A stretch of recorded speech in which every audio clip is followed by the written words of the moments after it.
Hello student, स्वागत है एक बार फिर से आपका अपने YouTube चैनल टारगेट सेमेस्टर में। आज के इस लेक्चर्स में हम लोग देखने वाले हैं चंद्रगुप्त मौर्य को। चंद्रगुप्त मौर्य के समय में कौन कौन सी घटनाएं घटी थी, कैसे घटी थी, क्या हुआ था, इतिहास में चंद्रगुप्त मौर्य का कितना बड़ा महत्व है, कौन था चंद्रगुप्त मौर्य, कैसे वो राजा बना, क्या वो कभी एक ऐसे सिचुएशन में था कि उसे आम जीवन जीना पड़ा था या फिर नहीं जीना पड़ा था। इन सभी के बारे में हम लोग चर्चा करेंगे। ठीक है, चलिए स्टार्ट करते हैं बाबू आगे की कहानी को। ठीक है, वेलकम है सभी को वेलकम है मेरे इस प्यारे से प्लेटफॉर्म पे, खूब ढेर सारा। ठीक है, तो चलिए स्टार्ट करते हैं भाई। वेलकम का सिंबल बहुत बढ़िया था, इसलिए हमने आपका वापस से वेलकम कर लिया। ठीक है, चंद्रगुप्त मौर्य हैं 321 से और 300 ईस्वी पूर्व के आसपास में ये थे। और मुझे लगता है कि ये एक बहुत बेहतरीन शासक के रूप में उभरे, बहुत बेहतरीन इन्होंने कार्य किया। थोड़ा सा इनका बैकग्राउंड बता देते हैं हम आपको। ठीक है, देखिए चंद्रगुप्त मौर्य एक ऐसा व्यक्ति जो कौटिल्य से संबंधित था। कौटिल्य से संबंधित मैं क्यों कह रहा हूं, ये जो कौटिल्य एक व्यक्ति है जो भारत के महान राजनीतिक विचारक माने जाते हैं, भारत के विचारक माने जाते हैं। और इन्होंने इन्होंने उस समय, एक समय था जब सिकंदर का भारत पर आक्रमण हुआ था। आपको याद रखना है, सिकंदर का भारत पर आक्रमण, सिकंदर का आक्रमण। ठीक है, हमने आपको बताया था ये जो सिकंदर था ये बेसिकली क्या था, यूनानी था। सिकंदर के गुरु जो थे वो अरस्तु थे। ठीक है, भारत पर सिकंदर का आक्रमण होता है। उस समय भारत के एक बहुत बड़े साम्राज्य पे, मगध नामक साम्राज्य पर नंद वंश का शासक था, नंद वंश का शासन था। ये जो नंद वंश है, इनकी स्थापना जो की थी वो महापद्मानंद ने की थी। किसने की थी? महापद्मानंद ने। ठीक है ना, महापद्मानंद। ठीक है, अब बाबू घटना क्या घटती है, उस घटना को याद रखिएगा, ध्यान दीजिएगा। होता यह है कि जब मगध मगध का उत्कर्ष सब कुछ पढ़ चुके हैं, जान चुके हैं आप लोग क्यों मगध का उत्कर्ष हुआ था और फिर 16 महाजनपदों में मगध क्यों बहुत इंपॉर्टेंट होगी। ठीक है, ये तो बता दिए। अब देखो ये जो नंद वंश का शासक है ये बेसिकली शूद्र शासक कहे जाते थे। ठीक है, पहली बात ये याद रखना है। और कौटिल्य महोदय देखते हैं कि जो सिकंदर है उधर से पश्चिम के एरिया से, भारत के पश्चिम के एरिया से हिंदू कुश पर्वत से होते हुए युद्ध को जीतते हुए भारत पर आक्रमण करने वाला था या फिर भारत पर आक्रमण करने जा रहा था।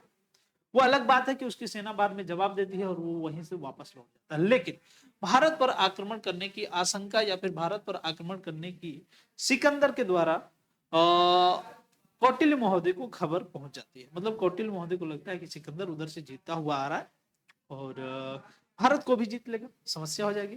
तो ये चूंकि एक महान राजनीतिक विचारक थे, ठीक है, अब इनको देख करके रहा नहीं गया। अब ये क्या करते हैं, जाते हैं नंद वंश के शासक घनानंद के पास। यहाँ पे दूसरा शासक था, घनानंद भी बोलते हैं कुछ लोग घनानंद भी बोलते हैं। इसके पास जाते हैं, तो जब जाते हैं घनानंद के पास तो घनानंद बैठा रहता है आराम से, केला सेब फल फूल चाय पकौड़ी चल रहा था उसका। अभी पहुंचते हैं वहीं पे, जाते हैं उससे बोलते हैं कि आप यहाँ के राजा हैं? बोलता हाँ हम राजा हैं।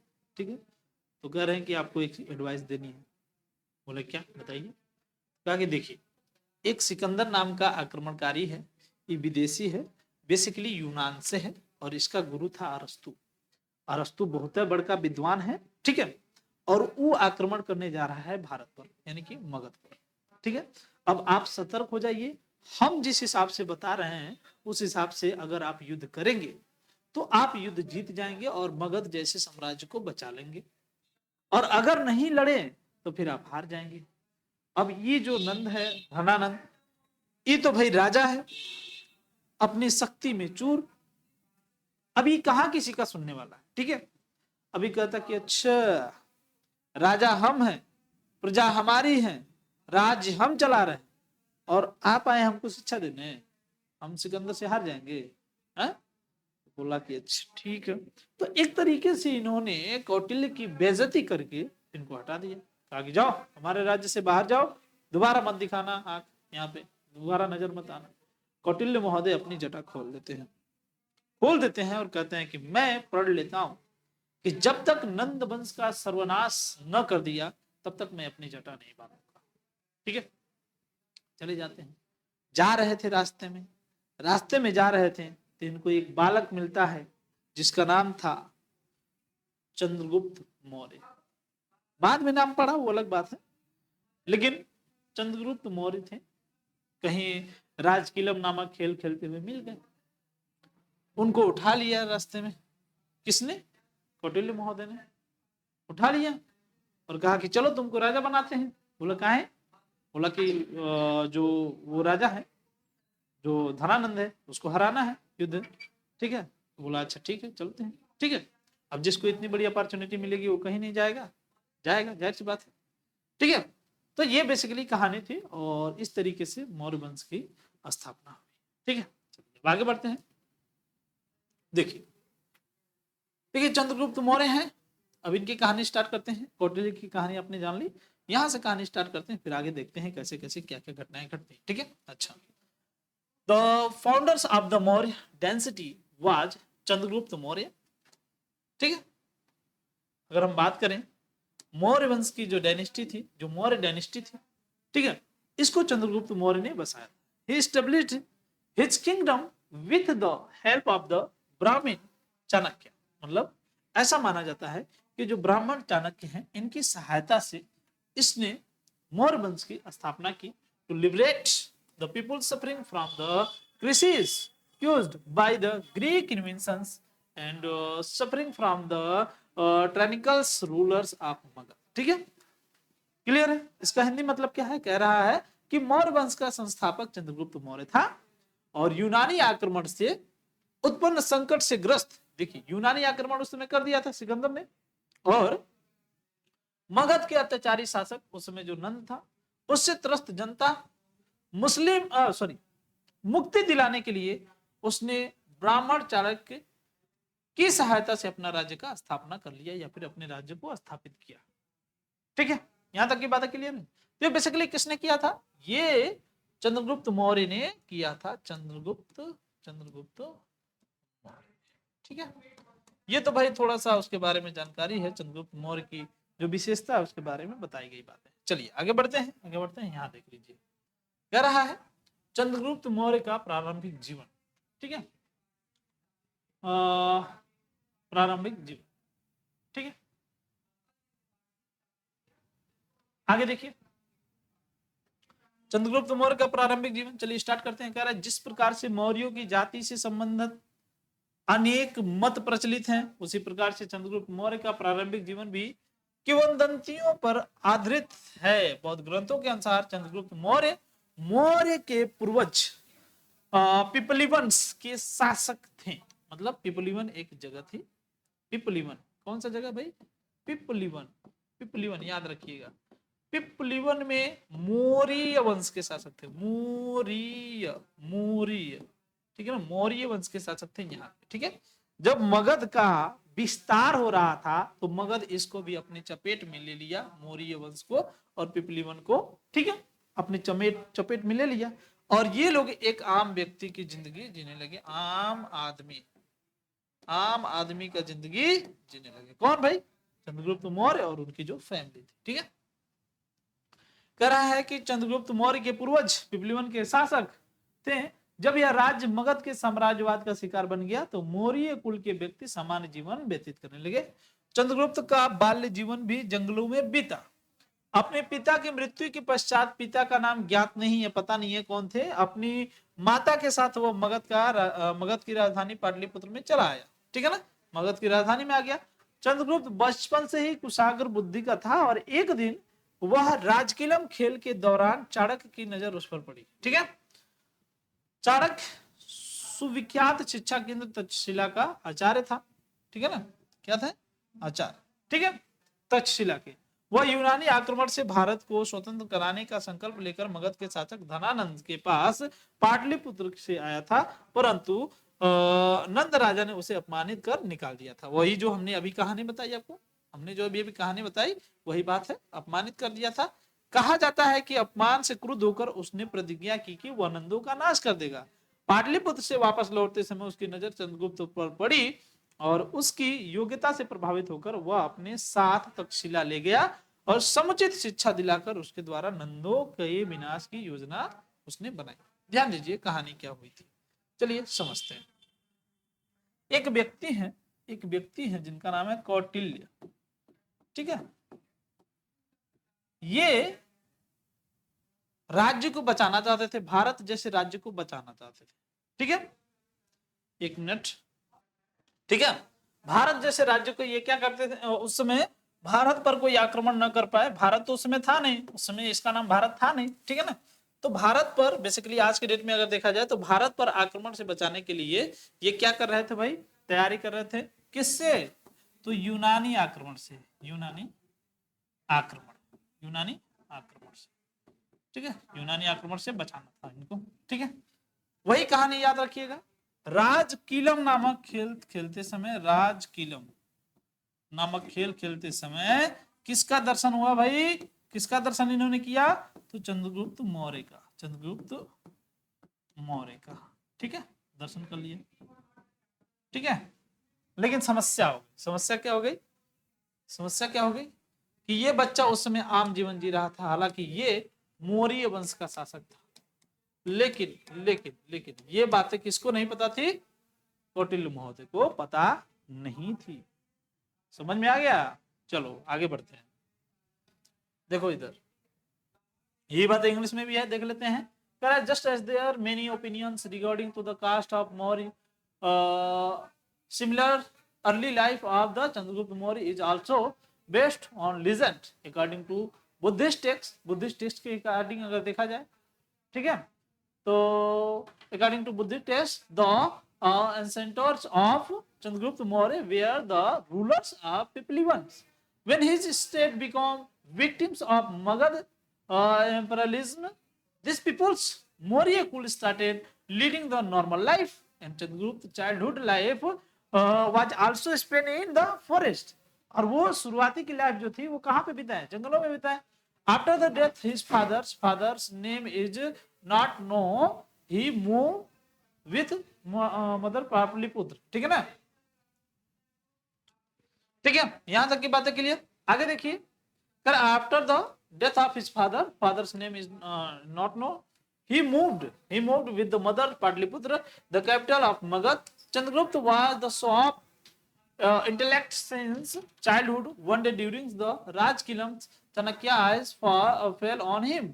Chanakya was acharya of the famous centres of learning Takshashila, Takshashila के बहुत बड़े आचार्य थे, ठीक है। He came the Pataliputra to Dhanananda the rulers of the Magadha with the resolve the liberate India from the Greek inventors, but the Nanda kings humiliated him and draw him out, ठीक है ना। It said that in his insult he vowed that would destroy the Nand. While returning from Patliputra, his eyes fell on Chandragupta. Impressed by his ability, he took him with him Takshila, and after giving the proper educations and planned to destructions of the Nand, throws him, ठीक है ना। तो नंद वंश का एक तरीके से पूरी तरीके से नाश करने की शपथ किसने ग्रहण कर ली? नाश करने की शपथ ग्रहण कर ली जो कौटिल्य महोदय थे, ठीक है। यहां तक की बातें मुझे लगता है आपको क्लियर हो गई हैं। चलिए आगे बढ़ते हैं। ये भी बातें क्लियर हो गई हैं, ये भी क्लियर है। चलिए नेक्स्ट देखते हैं, नेक्स्ट देखते हैं। हाँ आ जाइए, यहाँ पे कह रहा कि चंद्रगुप्त कॉन्क्वेस्ट प्लान, मतलब चंद्रगुप्त ने विजय योजना बनाई, ठीक है ना। चंद्रगुप्त के सामने दो समस्या थी भाई। एक समस्या जानते हो क्या थी? एक समस्या मगध से थी और दूसरी समस्या यूनान से थी, ठीक है। एक समस्या कहां से थी? मगध से, और दूसरी समस्या यूनान से थी, ठीक है ना। कह रहा है चंद्रगुप्त के सामने दो स्पष्ट लक्ष्य थे, क्या समस्या थी? मगध से नंदों के अत्याचारी शासन को समाप्त करना तथा यूनानी आक्रमणकारियों से भारत को मुक्त करवाना। ये दो काम था। पहला, मगध को बाहर करना, मगध को बाहर करना, या फिर मगध को क्या करना? बचाना, ठीक है ना। मगध को क्या करना? बचाना। और दूसरा जो काम था, यूनानियों से भी बचाना होता था, ठीक है, यूनानियों से बचाना, ठीक है। यहां तक की बातें क्लियर है? दो काम। आगे देखिए, सबसे पहले उसने नंद शासक धनानंद को पराजित करने की योजना बनाई। नंद राजा की शक्ति से वह अच्छी तरह परिचित था और जानता था कि उसे आसानी से पराजित नहीं किया जा सकता, इसलिए सिकंदर से भेंट कर उसने सहायता की मांग की। जस्टिन महोदय इसकी पुष्टि करते हैं जस्टिन महोदय एक इतिहासकार हैं। जस्टिन महोदय एक इतिहासकार हैं और वो इसकी पुष्टि करते हैं, कहते हैं क्या कि देखो भाई, जो सिकंदर है इसी से मुलाकात किए कौन? इसी से मुलाकात किए कौटिल्य, सॉरी चंद्रगुप्त, ठीक है, चंद्रगुप्त, ठीक है। जब मुलाकात हो जाती है, लेकिन अब चूंकि चंद्रगुप्त अपने आप में बहुत चंचल आदमी थे, ठीक है, तो चंद्रगुप्त क्या करते हैं, चंद्रगुप्त कोई एक छोटी मोटी गलती करते हैं जिसकी वजह से क्रुद्ध होकर के सिकंदर ने उसे मार डालने की एक तरीके से आज्ञा दे दी, ठीक है। फलतः चंद्रगुप्त को भागकर अपनी जान बचानी पड़ी, ठीक है। यहां तक की बातें क्लियर है? चलिए, यहां तक की बातें मुझे लगता है आपको क्लियर हो गई होंगी। कहानी कुछ यूं थी कि जब जो चंद्रगुप्त मौर्य था, तो चंद्रगुप्त मौर्य को जब कौटिल्य उठा ले गए तक्षशिला विश्वविद्यालय में, तो तक्षशिला विश्वविद्यालय में लेके जाते हैं। जब वो पढ़ लेता है, शिक्षा प्राप्त कर लेता है, राजा बन जाता है, तो उसके सामने दो समस्या थी। क्या थी बाबू? दो समस्या। कौन कौन सी? पहली जो समस्या थी उसके सामने, वो थी चंद्रगुप्त मौर्य के सामने, वो थी मगध वंश को आजाद कराना या फिर मगध साम्राज्य को आजाद कराना, ठीक है। और दूसरा जो था वो था यूनान को लड़ाई में पराजित करना, ठीक है ना। मतलब एक तरीके से इसको दोनों चीजों से क्या करना था? लड़ना था। मगध को आजाद कराना था और दूसरा जो यूनानी आक्रमणकारी थे उनको भी जवाब देना था। अब समस्या इसके सामने ये हुई कि दोनों का एक ही साथ कैसे ये सामना करता है। तो सबसे पहले उसने योजना बनाई कि पहले मगध को आजाद कराते हैं। मगध को आजाद कराने की योजना बनाई। इसी की हेल्प लेने के लिए, मगध पर आक्रमण करने के लिए सिकंदर का हेल्प लेने के लिए वो गया, सिकंदर के पास गया। कौन? चंद्रगुप्त मौर्य। जब वहां जाता है तो फिर कुछ ऐसे हरकतें करता है जिसकी वजह से जो सिकंदर था उसको एक तरीके से आदेश दे देता है कि चंद्रगुप्त को मार दो, हत्या कर दो उसकी, ठीक है। अब चंद्रगुप्त जब ये बात सुनता है तो फिर वहां से भाग निकलता है, किसी तरीके से वो बच के निकल जाता है, ठीक है। यहां तक की कहानी मुझे लगता है आपको क्लियर हो गई है। चलिए आगे बढ़ते हैं, ठीक है। अब देखिए यहां पे एक थोड़ी सी समस्या है। कहीं पे आपको पहले पंजाब विजय देखने को मिलती है और कहीं पे पहले मगध विजय देखने को मिलती है, ठीक है। इसमें थोड़ा सा समस्या है। कुछ हिस्टोरियंस बताते हैं कि पहले मगध को उसने जीता और कुछ हिस्टोरियंस पहले बताते हैं कि उसने पंजाब को जीता, ठीक है। चलिए इसको पढ़ने के बाद समझते हैं कि कौन किसको पहले जीता था, ठीक है। प्रारंभिक असफलता से चंद्रगुप्त निराश नहीं हुआ। मतलब जब वो हेल्प लेने के गया सिकंदर के पास तो सिकंदर ने उसे क्या कर दिया? खदेड़ दिया। लेकिन वो उससे नाराज नहीं हुआ या फिर हताश नहीं हुआ, निराश नहीं हुआ। तो क्या किया उसने पश्चिमोत्तर सीमांत में विदेशी शासन के विरुद्ध लोगों को भड़काना आरंभ कर दिया। अब देखो वहां पे विदेशी शासक थे, ऐसे समझो, यहाँ पे आ जाओ। देखो उस दिन हमने भारत का कंडीशन बताया था। भारत का कंडीशन कैसे? चलिए देखिए, भारत है इधर। भारत के उस समय दो पार्ट थे, पूर्वी पश्चिमी, ठीक है, पूर्वी पश्चिमी, और एक तरफ था यूरोप, ठीक है, ठीक है। यहां से कौन थे? यूनानी वाले थे और बीच में ईरानी जो थे, ईरानी ये भारत पर आक्रमण कर ही दिए थे। भारत पर आक्रमण करके पश्चिमी एरिया इन्होंने कब्जा कर लिया था। तो ये जो यूनानी था यहाँ का सिकंदर था, ये आक्रमण करता है कहां पे? पश्चिमी भारत पर। यहां तक तो आ गया था। पूर्वी भारत पर कौन था? मगध, ठीक है। अब ये होता क्या है कि जो व्यक्ति है चंद्रगुप्त मौर्य, ये यहां पे जाता है पश्चिमी भारत में। अब यहां पे चूंकि विदेशी शासन है तो विदेशी शासक के विरुद्ध जो थे, विदेशी शासक के विरुद्ध, विदेशी शासक के जो विरुद्ध थे, इन लोगों को ये क्या करता है? भड़का देता है। कहता है कि देखो देखो वो विदेशी शासक है और तुम लोगों पे शासन कर रहे हैं, ऐसा नहीं होना चाहिए, और हम हमें राजा बनाओ और हम तुम लोगों को क्या करेंगे, एकदम बढ़िया से रखेंगे, तुम हमारी प्रजा बन के रहना, हम राजा रहेंगे, कोई दिक्कत नहीं है, ठीक है ना। तो इसी तरीके से क्या करता रहता है, भड़का देता है। किसको भड़का देता है, वहां की जनता को। अब जाहिर सी बात है, जनता जब भड़क गई तो फिर राजा का अस्तित्व खतरे में आ जाता है। तो ये कहानी बेसिकली आपने देखा, चलिए देख लिया आपने, मुझे लगता है बेहतरीन है।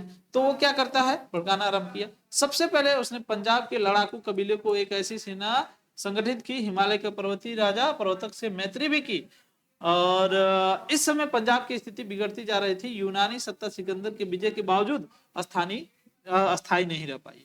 अब देखो दो काम करता है यहाँ पे, यहीं पे देख लो, यहाँ पे जब ये आक्रमण किया, मतलब यहाँ पे गए तो हिमालय के राजा थे, हिमालय के राजा थे, हिमालय पर्वत के राजा थे वहां के, मतलब आसपास में जो समय राज किया करते थे, इनसे ये दोस्ती भी स्थापित कर ली। वो सबको भड़काता रहा, पंजाब के लोगों को खास करके जो कबीले वाले लोग थे उनको भड़काता रहा कि देखो वो विदेशी शासक हैं और तुम्हारे ऊपर शासन कर रहे हैं, ऐसे करना वैसे करना, फलाने ठिकाने जो कुछ भी है, ठीक है। हालांकि ये कामयाब भी हो गया, अपने काम में कामयाब भी हो गया, चंद्रगुप्त मौर्य जो था कामयाब हो गया। आगे देखिए, सिकंदर बहुत कोशिश किया लेकिन सत्ता अस्थायी नहीं रह पाई। यवनों के विरुद्ध विद्रोह होते रहे, और सिकंदर जब भारत में था तभी सिंध में विद्रोह हुआ, अतः भारत को छोड़ने के पूर्व अपने विजित क्षेत्रों की सुरक्षा के लिए इन्हें 3 क्षत्रपियों में विभक्त कर दिया। फिलिप को एक बड़े क्षेत्र का क्षत्रप बनाया, उसके अधीन आम्बी का राज्य, निचली काबुल घाटी और हिंदुकुश तथा सिंध का चिनाब, यहाँ तक पूरा राज्य फैला था। आम्बे उसका सहायक था। झेलम और ब्यास के बीच का क्षेत्र पोरस के नियंत्रण में था, ठीक है ना। अब ध्यान से समझो, ध्यान से समझो, यहाँ पे आ जाते हैं, यहाँ पे आ जाते हैं, यहाँ पे आ जाते हैं। चलो देखो, एक तरफ था, अब ये देखो पश्चिमी क्षेत्र है, पश्चिमी क्षेत्र है ना, पश्चिमी क्षेत्र, ठीक है। पश्चिमी क्षेत्र में 2-3 क्षत्रप थे। एक तरफ आम्बी था जिसके कुछ राज्य थे, ठीक है, और दूसरी तरफ पोरस था, पोरस था, और एक क्षेत्र और था, ठीक है ना। 3 क्षेत्रों में डिवाइड किया था, 3 क्षेत्रों में डिवाइड किया था कौन, सिकंदर, ठीक है ना। आम्बी उसका सहायक था। झेलम और ब्यास के बीच क्षेत्र पोरस था, और पिथन सिंध का क्षत्रप बन गया था। पिथन नाम का एक व्यक्ति था, पिथन नाम का एक व्यक्ति था, ध्यान दीजिए, पिथन नाम का एक व्यक्ति था जो यहाँ का क्षत्रप बन गया था। पिथन, पिथन एक तरीके से ये जो क्षत्रप थे, ये जो क्षत्रप हैं, ये क्षत्रप किस प्रकार के, ये वहां के छोटे छोटे शासक बन गए, ये वहां के छोटे छोटे शासक बन गए, ठीक है। और ये काम किसने किया है भाई, ये काम सिकंदर ने किया, ठीक है, ठीक है। यहां तक की बातें क्लियर हो गई। तो ये 3 राजा थे, इनको बेसिकली सिकंदर ने क्या किया था, वहां पे अपॉइंट कर दिया था, क्या करने के लिए, शासन करने के लिए, ठीक है ना। तो कंडीशन कुछ इस प्रकार से चल रहा है कि एक तरफ देखिए ऐसे चल रहा है कंडीशन, एक तरफ क्या है, अशोक है, एक तरफ क्या है, अशोक है, ठीक है। अशोक लोगों को भड़काने का, सॉरी अशोक बोल दिए क्या, चंद्रगुप्त मौर्य, चंद्रगुप्त है, एक तरफ कौन है, चंद्रगुप्त है, और एक तरफ कौन है, एक तरफ है सिकंदर, कौन है, सिकंदर, ठीक है ना। अब सिकंदर क्या करता है, सिकंदर करता यह है कि ये तीनों लोगों को अपॉइंट करके चला जाता है, ठीक है। अब ये जो व्यक्ति है, ये जो चंद्रगुप्त मौर्य है, चंद्रगुप्त मौर्य ये लोगों को क्या कर रहा है, भड़का रहा है, पंजाब के रीजन में भी लोगों को भड़का रहा है, ठीक है। और जो प्रवर्तक हैं, प्रवर्तक के जो राजा हैं, ठीक है, इनको भी क्या कर रहा है, इनको भी ये दोस्ती करके अपनी तरफ मिला ले रहा है। तो कहीं ना कहीं ये कूटनीति करने में जो राजा है वो कामयाब हो जा रहा है, जो चंद्रगुप्त मौर्य है। कौन है भाई, चंद्रगुप्त मौर्य, ठीक है ना, चंद्रगुप्त मौर्य। यहां तक की बातें क्लियर है, यहां तक की बातें मुझे लगता है आप लोगों को क्लियर हो चुकी है, ठीक है भाई। आगे बढ़ते हैं, आगे बढ़ जाते हैं। ये भी हो गया, ये भी हो गया, ये भी हो गया, ठीक है। चलो अब आगे देखिए, कह रहा है आगे देखिए, सिकंदर की यह व्यवस्था कारगर सिद्ध नहीं हो सकी। चंद्रगुप्त और चाणक्य यूनानी सत्ता के विरुद्ध असंतोष भड़काते रहे, उनके प्रयास में सफलता भी मिली और पंजाब में मुक्ति संघर्ष आरंभ हो गया। और सिकंदर की वापसी और उसकी मृत्यु के बाद स्थिति तो और अनियंत्रित हो गई। यूनानियों के विरुद्ध विद्रोह होने लगे थे। ऐसे ही एक विद्रोह के दौरान यूनानी क्षत्रप फिलिप की भी हत्या कर दी गई थी, ठीक है ना। जस्टिन के अनुसार इन विद्रोहियों का नेता कौन था, चंद्रगुप्त था, जिसमें फिलिप की हत्या कर दी गई थी। जिसमें फिलिप की हत्या कर दी गई थी वो कौन था, उनका नेता कौन था, तो उनका नेता उस समय जस्टिन था, सॉरी चंद्रगुप्त मौर्य था। कौन था, चंद्रगुप्त मौर्य। सारी चीजें क्लियर तो दिख रही ना जी, हाँ दिख रही है, चलो ठीक है, क्लियर है। अब जो है ये जब हत्या करके चला जाता है तो जस्टिन के अनुसार क्या कह रहे हैं कि इनका नेता कौन था, चंद्रगुप्त मौर्य था, ठीक है। पंजाब पर अधिकार कर लिया और राजा बन बैठा, और सिंध और पंजाब के हाथ में आते ही चंद्रगुप्त की महत्वाकांक्षा बढ़ गई और उसने मगध पर विजय बनाने की योजना बनाई। तो कुछ कहानी कुछ ऐसे प्रकार से, कुल जो कहानी है कुछ इस प्रकार से है, देखिए ध्यान से। अब जो व्यक्ति है, जो व्यक्ति है चंद्रगुप्त, चंद्रगुप्त कौन है बाबू, चंद्रगुप्त, चंद्रगुप्त, ठीक है। ये जो चंद्रगुप्त है ये क्या करता है, ये और जो कौटिल्य है ये दोनों मिल करके क्या करते हैं, भड़काते रहते किसको, पंजाब वालों को, ठीक है। अब होता क्या है कि जो सिकंदर है, सिकंदर तो सब कुछ बना करके चला गया था यहाँ पे, ठीक है। और जब चला गया तो फिर यहाँ पे तीन छत्रप बनाया था ना, तीन छत्रप, तो तीनों छत्रप लोग वहां पे थे, अपने अपने शासन को देख रहे थे। अब जब सबको भड़का दिया तो पंजाब की जो जनता थी वो ज्यादा भड़क गई, ठीक है। पंजाब की जनता ज्यादा भड़क गई और उसने पूरा एक तरीके से गृह युद्ध तैयार कर दिया, ठीक है। पूरा गृह युद्ध होने लगा, ठीक है। और ऐसे में ही एक फिलिप नाम का व्यक्ति था, फिलिप जो छत्रप था, ठीक है, इसकी हत्या हो गई, ठीक है, इसकी हत्या हो गई। और इसकी हत्या जो किया वो बेसिकली चंद्रगुप्त का गुट ने किया, चंद्रगुप्त का गुट ने, या फिर चंद्रगुप्त उसका लीड कर रहा था, वो जो संघर्ष चल रहा था उसमें लीड कर रहा था, उसने फिलिप की हत्या कर दी, ठीक है। ऐसे सिचुएशन में धीरे धीरे करके चंद्रगुप्त जो था पंजाब पर अधिकार कर लिया, पंजाब पर क्या कर लिया बाबू, अधिकार कर लिया, ठीक है ना, पंजाब पर अधिकार कर लिया। और जब पंजाब पर अधिकार कर लिया तो फिर जो है ये वहां से चला मगध पर अधिकार करने के लिए। हालांकि इसमें समस्या है, इतिहासकार जो है इस पे अपना मतभेद रखते हैं, मतभेद रखते हैं। कुछ लोग कहते हैं कि नहीं नहीं पहले जो है ये मगध पर शासन किया था, ठीक है ना, पहले कहाँ पे शासन किया था, मगध पे, ठीक है। अभी हम आपको क्लियर कर देंगे कि भाई कैसे कैसे क्या क्या चीजें, ठीक है, ज्यादा कंफ्यूज होने की आवश्यकता नहीं है, ये सारी बातें हो गई हैं, ये सारी बातें हो गई हैं। चलिए आगे देखिए, कह रहा है whether Chandragupta first conquest Sindh and Punjab और Magadha is a most questions, ठीक है ना। H C. Ray Chaudhuri believe that Chandragupta first overthrow the powers of the Nand and Magad and took control Punjab Sindh, ठीक है ना। देखिए चंद्रगुप्त ने पहले सिंध और पंजाब पर अधिकार किया, ये थोड़ा सा मिथक वाला या फिर विवादास्पद वाला प्रश्न है। और एक व्यक्ति हैं जिनका नाम है राय चौधरी, एच.सी. राय चौधरी, एच.सी. चौधरी भी इन्हें बोला जाता है, एच.सी. राय चौधरी। ये कहते हैं कि चंद्रगुप्त पहले कहां पे शासन किया, मगध पर, और मगध पर शासन करने के पश्चात जो है ये पंजाब पर शासन किया था, ठीक है ना, पंजाब पर अधिकार किया। वस्तुतः कौन सी घटना पहले हुई निश्चित नहीं है, तथापि तत्कालीन परिस्थितियों से यही आभास होता है कि चंद्रगुप्त ने पहले सिंध और पंजाब पर अधिकार किया। पाटलिपुत्र पर अधिकार करने के लिए सेना और धन वहीं से मिला। मगध पर चंद्रगुप्त के आक्रमण के समय उसकी सेना में यवन सैनिकों का भी उल्लेख संभवतः इसीलिए हुआ है। तो देखिए जो यवन सैनिक हैं ये कब चंद्रगुप्त मौर्य के अंतर्गत आएंगे, चंद्रगुप्त मौर्य के अंतर्गत आएंगे जब ये पंजाब पर अधिकार कर लेगा, जब ये पंजाब पर अधिकार कर लेगा, ठीक है ना। तो जब ये पंजाब पर अधिकार कर लेता है, जब ये पंजाब पर अधिकार कर लेता है तब जाकर के मगध पर आक्रमण करता है। ये किससे प्रूफ होता है, तो ये यवन सैनिकों का जो उल्लेख देखने को मिलता है तब प्रूफ होता है, ठीक है, बात क्लियर है। ओवरऑल जो कुछ भी हो वो उसमें कैसी घटना घटी कैसी नहीं घटी, सिंपली ये क्लियर हो गया कि जो चंद्रगुप्त मौर्य है दोनों जगह पे शासन कर लिया, एक जो आपका मगध है और दूसरा जो आपका पंजाब, ठीक है। यहां तक की बातें क्लियर है, आगे बढ़ते हैं। ठीक है, कह रहा कि मगध पर अधिकार कैसे हुआ भाई। यद्यपि साहित्यिक स्रोतों में चंद्रगुप्त के मगध अभियान का उल्लेख मिलता है, किसमें भाई, चंद्रगुप्त के मगध अभियान, ठीक है ना, किसमें मिलता है, ये साहित्यिक स्रोत में। साहित्यिक स्रोत की यदि बात करें तो ये मगध पर अभियान का उल्लेख मिलता है, तथापि इसका विस्तृत विवरण उपलब्ध नहीं है। पंजाब से वो मगध की राजधानी पाटलिपुत्र पहुंचा। मगध की जनता नंद शासकों के अत्याचार से उब चुकी थी। देखिए मगध की जनता जो थी वो नंद वंश के शासकों के अत्याचार से क्या हो चुकी थी, उब चुकी थी।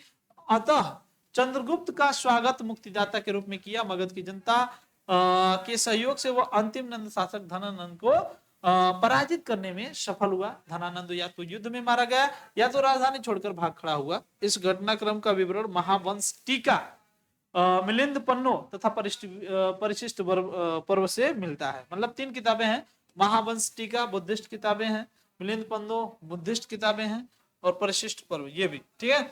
इससे जानकारी मिलती है। इससे ज्ञात होता है कि चंद्रगुप्त ने सीधे पाटलिपुत्र पर आक्रमण करने का प्रयास किया, परंतु इसमें वो विफल रहा।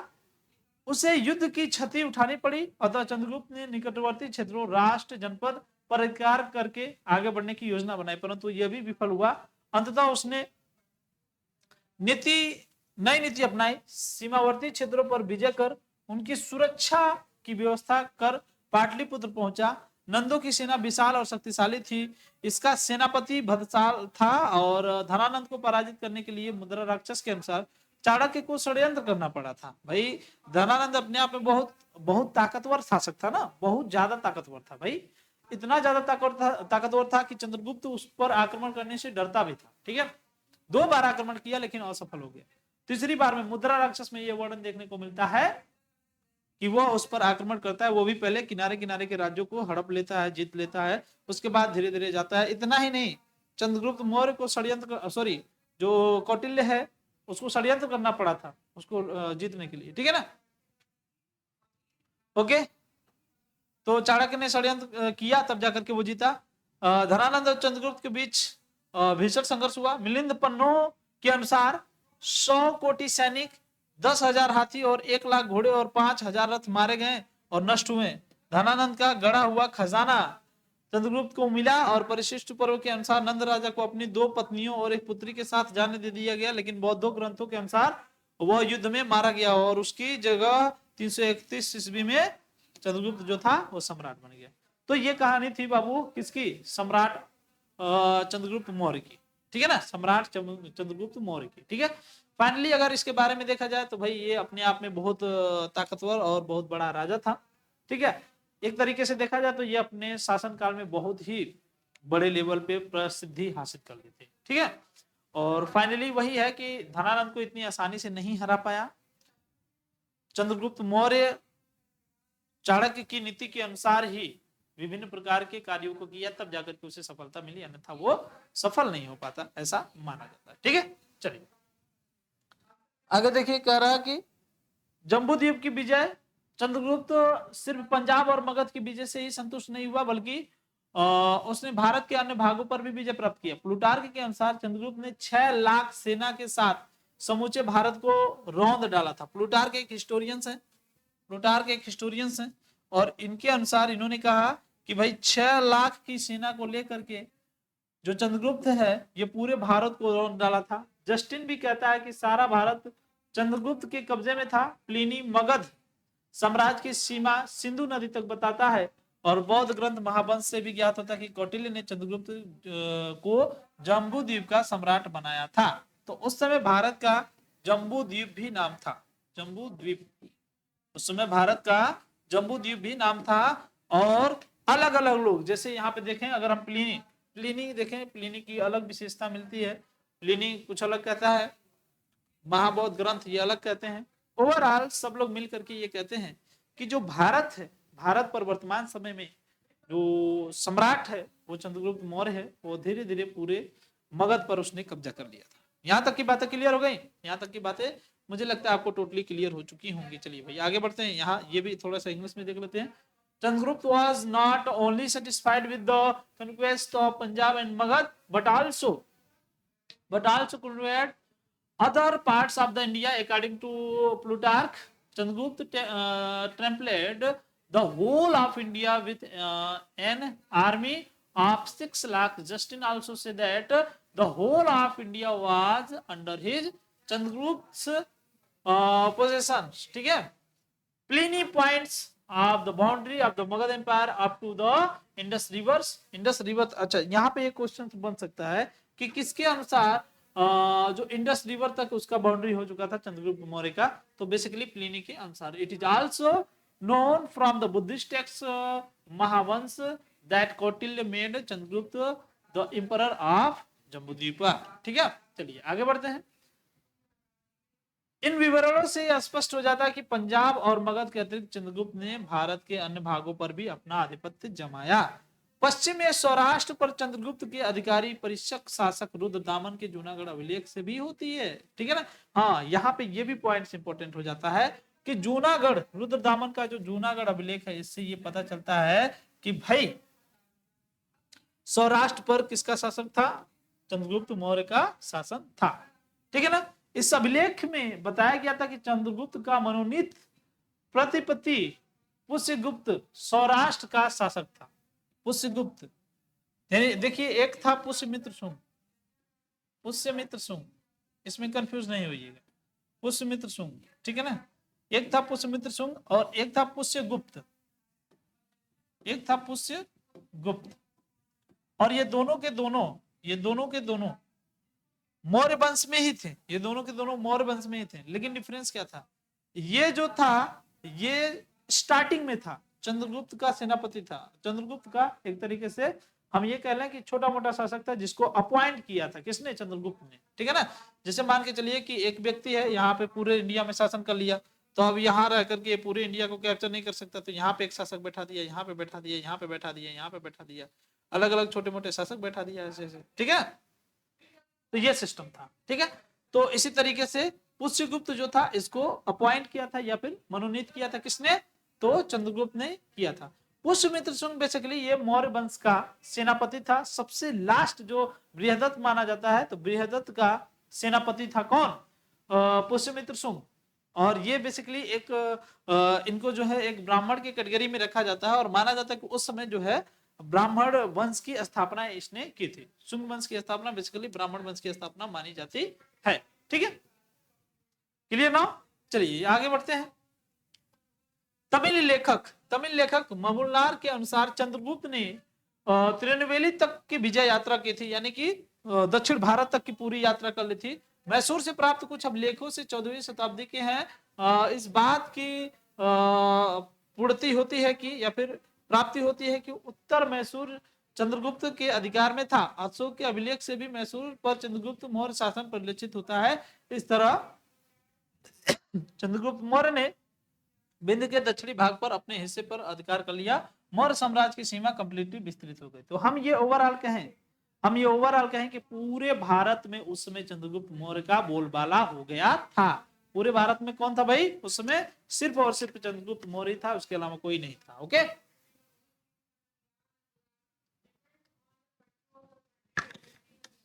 यहां तक की बात क्लियर है? चलिए आगे बढ़ते हैं। सेल्यूकस से संघर्ष। सेल्यूकस ये बेसिकली कौन था? ये सिकंदर का सेनापति माना जाता था। ठीक है, सिकंदर का सेनापति माना जाता है। ठीक है, चंद्रगुप्त का एक अन्य महान सैनिक अभियान सेल्यूकस के विरुद्ध हुआ था। ठीक है, जिस समय चंद्रगुप्त अपने साम्राज्य का विस्तार कर रहा था, उस समय सिकंदर की सेनानी आपसी प्रतिद्वंदता और संघर्ष में व्यस्त थे। मतलब इधर देखिए इस तरीके से कंडीशन चल रहा है, इतिहास में कंडीशन उस समय इस तरीके से चल रहा है। एक तरफ थे सेल्यूकस, ठीक है, और अन्य भी शासक, ये दोनों आपस में, ये सब के सब और भी शासक हैं। ठीक है, क्योंकि सेल्यूकस का वर्णन है इसलिए हम लोग सेल्यूकस को जानेंगे। संघर्ष चल रहा था आपस में, संघर्ष। ठीक है ना, आपस में संघर्ष चल रहा था। और एक तरफ भारत में उस समय जम्बूद्वीप में भारत में कौन था? चंद्रगुप्त था। ठीक है, तो जब ये अपनी सीमा रेखा को विस्तारित कर रहा था, तो इस समय ये सब आपस में संघर्ष में लगे हुए थे। ये कहाँ के लोग हैं? ये पश्चिमी भारत का कंडीशन। ठीक है, और ये पूर्वी भारत, या फिर हम ये कहें कि पूरा भारत, पश्चिम को छोड़ करके पूरा भारत, क्योंकि दक्षिण में भी मैसूर तक और दक्षिण में इधर पूरब में गुजरात तक, पश्चिम में गुजरात तक, और उधर पूरब में भी कहां तक? पूरा मगध साम्राज्य, पूरा बिहार वार कैप्चर करके उड़ीसा था। उसमें बिहार में ओवरऑल सब कुछ था, उड़ीसा सब कुछ था, पश्चिम बंगाल वगैरह सब कुछ था। ठीक है, मगध के नाम से जाना जाता था तब, ठीक है, कलिंग को छोड़ करके। तो अब ध्यान दो कि ये पूरा विस्तृत करने में लगा हुआ, वो सब आपस में संघर्ष करने में लगे हुए हैं, ये कंडीशन था उस समय का, ठीक है। देखें यहाँ पे, देखें कह रहा है कि प्रतिद्वंदिता और संघर्ष में थे। इस संघर्ष में अंततः सेल्यूकस को विजय मिल जाती है। 312 ईस्वी पूर्व तक सेल्यूकस अपने प्रतिद्वंदियों पर निर्णायक रूप से विजय प्राप्त कर चुका था। बेबीलोन और बैक्ट्रिया को रौंदता हुआ वो भारत की तरफ बढ़ा। अब ध्यान दीजिए, ध्यान दीजिए, अब कंडीशन क्या हुआ, कंडीशन ये हुआ कि यहां पे विजय हो गई सेल्यूकस की, ठीक है, और यहां पे विजय हो गई किसकी, चंद्रगुप्त मौर्य की, ठीक है। अब ये भारत की तरफ बढ़ रहा है और ये इधर बढ़ रहा है। कंडीशन क्या चल रहा है, यहाँ पे चंद्रगुप्त मौर्य है, ठीक है, और उधर पे सेल्यूकस है। ओवरऑल सबसे संघर्ष करते हुए सेल्यूकस निकल जाता है। अब ये विस्तृत करेगा अपने राज्य को और ये भी विस्तृत करने में लग गया अपने राज्य को, ये दोनों एक दूसरे की तरफ बढ़े। लेकिन समस्या क्या हो जाती है, समस्या ये हो जाती है कि ये जो था सेल्यूकस, ये दूसरे राजाओं से हार नहीं मानना चाहता था, हार नहीं मानना चाहता था, ठीक है। तो ये क्या कर लेता है, संधि कर लेता है। क्या कर लेता है, संधि कर लेता है। संधि करने में इसने एक दूसरे को बहुत कुछ उपहार भी दिया और इसने, सेल्यूकस ने अपनी पुत्री से चंद्रगुप्त की शादी भी करा दी। सेल्यूकस ने अपनी पुत्री की शादी इससे करा दी, किससे, चंद्रगुप्त मौर्य से। यहां तक की कहानी क्लियर है, यहां तक की कहानी क्लियर है। देखिए कह रहा है कि बेबीलोन और, अच्छा, भारत की तरफ बढ़ा। 304 में काबुल मार्ग से होता हुआ सिंधु नदी की तरफ बढ़ा। उसका उद्देश्य सिकंदर द्वारा विजित भूभाग पर पुनः अधिकार करना था, परंतु इस समय भारत की परिस्थिति बदल चुकी थी। सिकंदर की तरह छोटे छोटे असंगठित राज्यों से मुकाबला नहीं करना था, बल्कि चंद्रगुप्त जैसे शक्तिशाली शासक सेना का सामना करना था।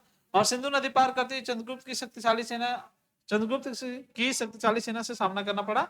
इस युद्ध का पूर्ण विवरण यूनानी और रोमन साहित्य में नहीं मिलता है। देखा जाए तो इसका वर्णन यूनानी और रोमन साहित्य में नहीं मिलता है, ठीक है ना, पूर्ण विवरण नहीं मिलता है। सिर्फ एपियानस इस युद्ध के विषय में लिखता है। कौन लिखता है, सिर्फ एपियानस, ठीक है।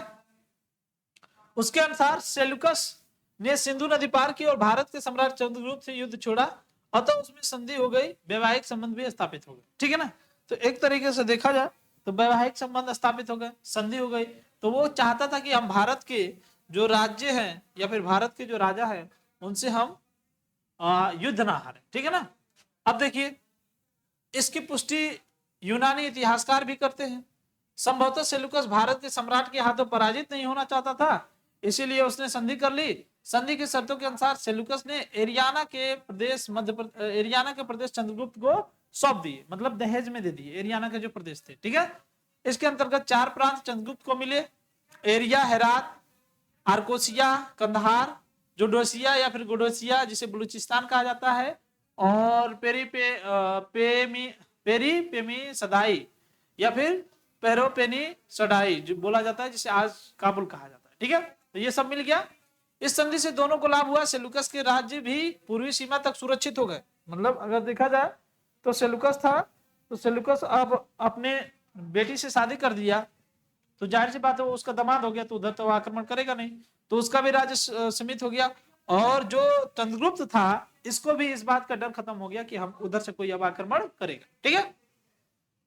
तो यही तो था, इसने ही तो भाई जो मौर्य सम्राट है, बेसिकली यही रणनीति थी जो मौर्य सम्राट के शासकों को 4 चांद लगा दिए। इसके बाद बिंदुसार आता है, ठीक है। इसके बाद कौन आता है, सम्राट आता है अशोक, ठीक है। आगे देखिए बीच सीमा बन गया और 2000 से अधिक वर्ष पूर्व भारत के प्रथम सम्राट ने उस प्राकृतिक सीमा को प्राप्त किया था। हाँ, एक चीज और देखिए, 2000 वर्ष से यहां तक कोई नहीं गया था जहां तक चंद्रगुप्त मौर्य पहुंच गया, ठीक है ना, जिसके लिए अंग्रेज तरसते रहे। मुगल सम्राट भी पूरी तरह से प्राप्त करने में असमर्थ रहे।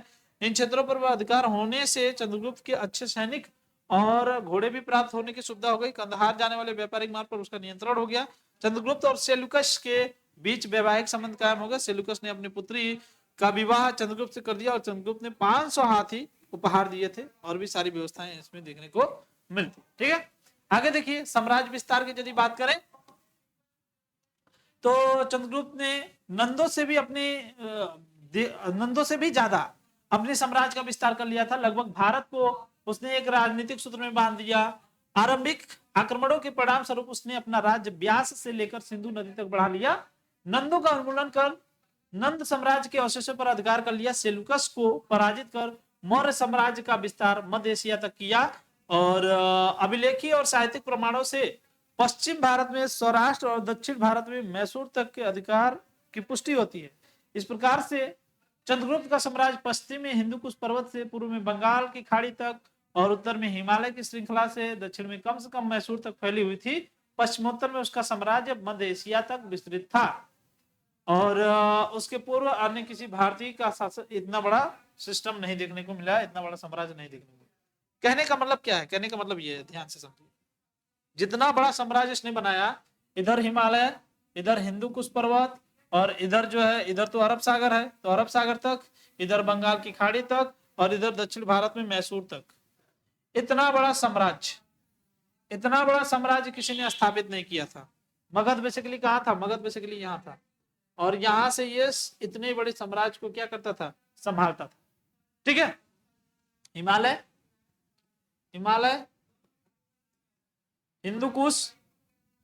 हिंदुकुश, और इधर इसका ससुर सेल्युकस, ठीक है, इधर मद्रास, इधर गुजरात,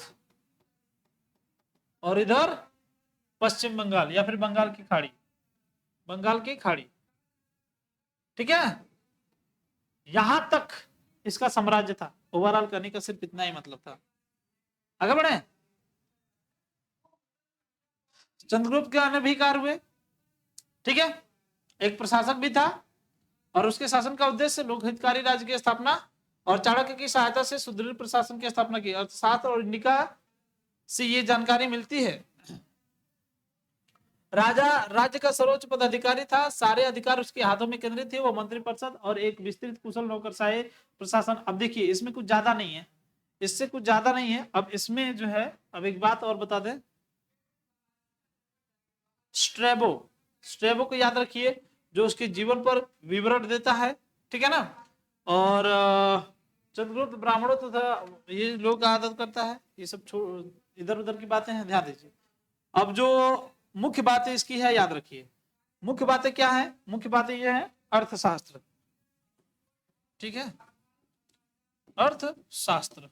ठीक है, इसके अलावा आप जो भी राजा के बारे में अच्छी बातें सोच सकते हैं, सब कुछ इसके अंदर था। ठीक है, क्लियर है। तो आज के लेक्चर्स को यहीं पे समाप्त करते हैं, मिलते हैं नेक्स्ट लेक्चर्स में। तब तक के लिए बाय। हमने चंद्रगुप्त मौर्य को पढ़ लिया, अब हम लोग पढ़ेंगे बिंदुसार को, फिर हम लोग पढ़ेंगे अशोक को, फिर हम लोग पढ़ेंगे जो अंतिम राजा है मौर्यों का, उसको। ठीक है, तो आज की क्लास को यहीं पे समाप्त करते हैं, मिलते हैं नेक्स्ट क्लास में। तब तक के लिए बाय।